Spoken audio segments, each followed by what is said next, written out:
जीनत अमान सौंदर्य, शोभा और श्रृंगार को अपने अर्थ में समेटे रखने वाली एक ऐसा नाम जिसने 70 के दशक में आकर बॉलीवुड को खूबसूरती की नई पहचान देने का काम किया।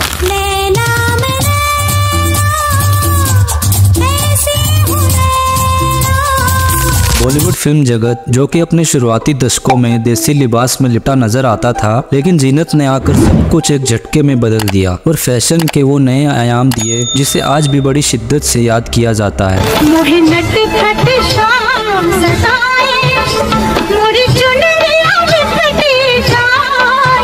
आज के इस बायोग्राफिकल वीडियो में हम जीनत अमान के जीवन को बड़ी करीब से जानने का प्रयास करेंगे, तो फिर चैनल को सब्सक्राइब करके वीडियो के अंत तक बने रहिए। 19 नवंबर साल 1951 को मुस्लिम पिता अमानुल्लाह खान और मराठी भाषी हिंदू माँ वर्धनी के घर में जीनत का जन्म हुआ था। जीनत के पिता अमानुल्लाह खान ने एक स्क्रिप्ट राइटर के तौर पर भारतीय सिनेमा में कई महत्वपूर्ण फिल्मों में काम किया था, जिनमें मुगले आजम और पाकीजा जैसी बड़ी फिल्में शामिल हैं।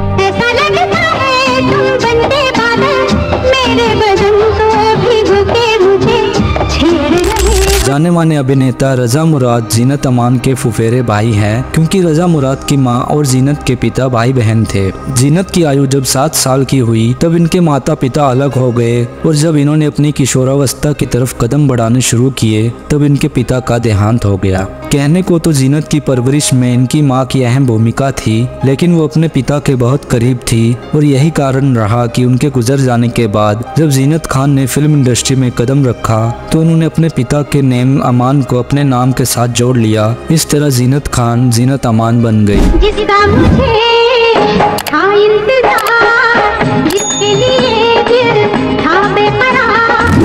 बात करें जीनत की मां की तो उन्होंने अपने शौहर के निधन के बाद हैंस नाम के विदेशी व्यक्ति से विवाह कर लिया और अपने इकलौती संतान यानी जीनत को लेकर विदेश चली गई। पंचगनी से अपनी शुरुआती पढ़ाई करने के बाद जीनत ने यूनिवर्सिटी ऑफ सदर्न कैलिफोर्निया से अपनी आगे की पढ़ाई जारी रखी, लेकिन ग्रेजुएशन की पढ़ाई बीच में ही छोड़कर मॉडलिंग में हाथ आजमाने के लिए भारत लौट आई और कई ब्यूटी कॉन्टेस्ट में हिस्सा लिया। साल 1970 में जीनत मिस इंडिया प्रतियोगिता में सेकंड रनर अप रही और फिर मिस एशिया पैसिफिक और मिस फोटोजेनिक अवार्ड अपने नाम किए। जीनत के पास देशी चाल ढाल और विदेशी अंदाज जैसे दोनों बातें थी। विदेश से पढ़ाई बीच में छोड़कर आई इस लड़की के मन में अभिनेत्री बनने की इच्छा अब भी नहीं थी, लेकिन किस्मत ने शायद जीनत को भारत बुलाया ही इसलिए था कि वो यहाँ के फिल्म जगत को विदेशी तहजीब सिखा सके, और इसकी शुरुआत साल 1970 में आई फिल्म द एविल विदिन से हो गई, जिसमें इनके साथ देवानंद भी काम कर रहे थे, पर यह फिल्म फ्लॉप रही। लेकिन जीनत अमान के आगे के सफर पर इस सफलता का कोई प्रभाव नहीं पड़ा। ब्यूटी कॉन्टेस्ट में जीनत को मिली कामयाबी को बुनाने के लिए उनके पिता के दोस्त ओपी रल्लन ने साल 1971 में आई अपनी फिल्म हलचल और हंगामा में जीनत को छोटे छोटे रोल्स में कास्ट किया, लेकिन दोनों ही फिल्मों को बॉक्स ऑफिस सक्सेस नहीं मिली। इन छोटी मोटी भूमिकाओं के बाद अब जीनत का मन बॉलीवुड से हट गया और इन्होंने वापस अपने परिवार के पास जाने का मन बना लिया, लेकिन यहाँ देव साहब ने जीनत को रोका और उन्हें अपनी फिल्म हरे रामा हरे कृष्णा में अपनी बहन के किरदार में कास्ट कर दिया।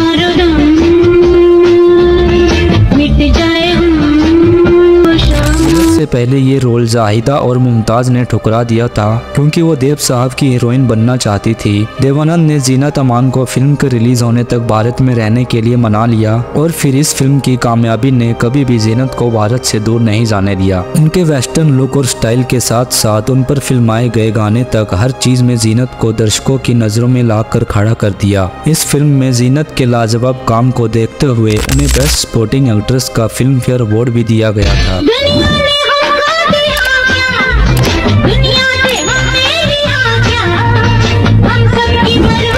बहरहाल जीनत अमान अब हर फिल्म निर्माता के लिए सपोर्टिंग एक्ट्रेस के तौर पर पहली पसंद बन गई और उनकी इस छवि को लोगों की नजरों से हटाने के लिए एक बार फिर से देवानंद साहब आगे आए और उन्होंने अपनी फिल्म हीरा पन्ना में लीड एक्ट्रेस के तौर पर लिया।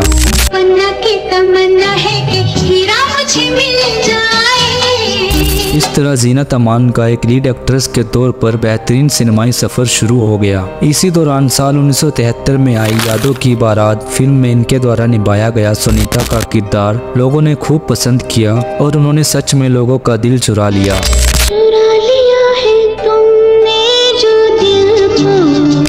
अब जीनत अमान अपनी हर फिल्म के साथ भारतीय सिनेमा के ड्रेसिंग सेंस और फैशन वर्ल्ड की परिभाषा बदल रही थी। अपनी सुंदरता और कपड़ों में कंजूसी के चलते ये हीरोइन धीरे धीरे सिनेमाई पर्दे से लेकर सिने ब्लेड जैसी मैगजीन के लिए कवर गर्ल बन गई।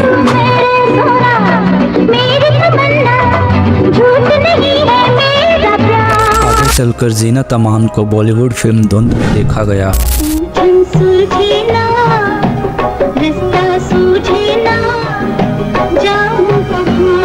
इस फिल्म में जीनत ने एक शोषित गृहिणी की भूमिका निभाकर दिखा दिया कि वह गंभीर भूमिकाएं भी बड़ी आसानी से कर सकती हैं। इसके अगले ही साल 1974 में मनोज कुमार की फिल्म रोटी कपड़ा और मकान में लाजवाब अभिनय करती दिखी।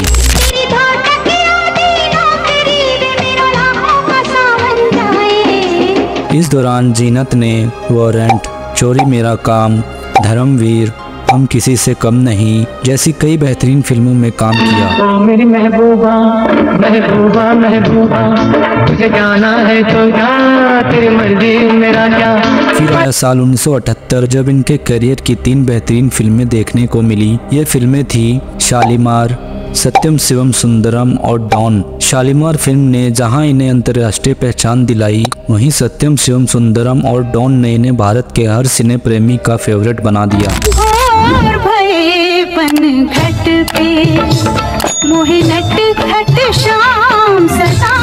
चलते हैं जीनत के निजी जिंदगी की तरफ, जहां इस अभिनेत्री को कड़वी यादों के अलावा और कुछ हासिल नहीं हुआ। जीनत अब अपने करियर के टॉप पर थी। तब भारत और भारत से बाहर विदेशों तक उनको चाहने वाले लोगों की संख्या बेशुमार थी। इन चाहने वालों में पाकिस्तानी क्रिकेटर इमरान खान भी थे, जिन पर उनके शानदार खेल और खूबसूरती के कारण उस समय कई लड़कियां जान छिड़कती थी। लेकिन इमरान खान जीनत को दिल से चाहते थे। कहते हैं साल 1989 में हुई एक सीरीज के दौरान शुरू हुए इस प्यार के कारण इमरान बार बार बेवजह सिर्फ जीनत से मिलने भारत आ जाते थे। लेकिन दूसरी तरफ जीनत सिर्फ इमरान खान के खेल को पसंद करती थी। उनके साथ वो किसी भी तरह के संबंध की बात को वो आज भी नकार देती है। इमरान खान के अलावा उस दौर की हजारों महिलाओं को अपने स्टाइल से घायल कर देने वाले देव साहब ने भी अपनी किताब में ये बताया है कि वो जीनत से प्यार करते थे और इसलिए वो ये नहीं चाहते थे कि जीनत उनके अलावा किसी और के साथ ज़्यादा काम करे।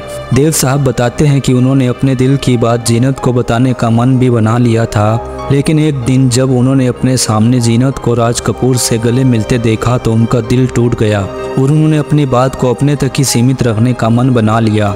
इस पर जीनत कहती है कि उन्हें इस बात का ज़रा भी एहसास नहीं था कि देव साहब उन्हें प्यार करते हैं, और जहाँ तक बात रही राज साहब से गले मिलने की तो वो सिर्फ मेरा अभिनंदन करने का तरीका था। अब देव साहब ने उस बात को किस तरह से लिया वो मैं नहीं जानती। खैर, दुनिया के सबसे स्टाइलिश और हैंडसम लोगों की पसंद रही जीनत अमान की मुलाकात संजय खान से उनकी फिल्म अब्दुल्ला के सेट पर हुई, जिसमें जीनत भी काम कर रही थी। मैंने पूछा चांद से कि देखा है कहीं मेरे यार सा हसीन। कहा जाता है कि इस फिल्म की शूटिंग के दौरान इन दोनों को एक दूसरे से प्यार हो गया था और दिसंबर 1978 को जैसलमेर में एक होटल के कमरे में दोनों ने शादी भी कर ली थी। साल 1989 में जब इस फिल्म का काम पूरा हुआ तो जीनत बी आर चोपड़ा की किसी फिल्म की शूटिंग के लिए लोनावला चली गई।